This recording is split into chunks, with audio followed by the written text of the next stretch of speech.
Сайн байна уу? Disruptor AI Lab-аас 7 хоногийн тоймоо хүргэж байна. Энэ 7 хоногт хиймэл оюун ухааны салбарт юу болж өнгөрөв? 1-дүгээрт маркетинг. Хиймэл оюун ухаан нь энэ салбарын салшгүй хэрэгсэл болжээ. 2024 онд дэлхийн бизнесийн 72% нь хиймэл оюун ухааныг нэвтрүүлсэн байна.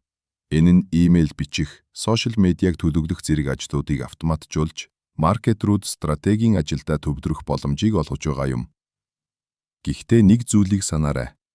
Харвардын багшийн хэлснээр таны ажлыг хиймэл оюун ухаан биш, харин хиймэл оюун ухааныг хэрхэн ашиглахаа мэддэг хүн авах болно.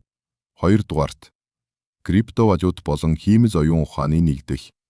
Биткойны олборлолтын шагнал буурсантай холбоотойгоор олон крипто компаниуд өөрсдийн дэд бүтцээ хиймэл оюун ухааны өндөр хүчин чадлын тооцоололд зориулж эхэллээ.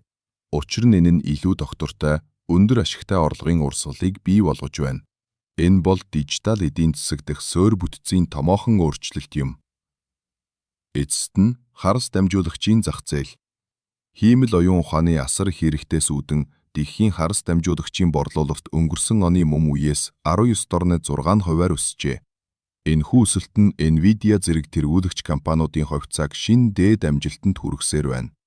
Эдгээр болон бусад мэдээллийн дэлгэрэнгүй disruptor.monster вебсайтаас уншаарай. Дараагийн дугаараар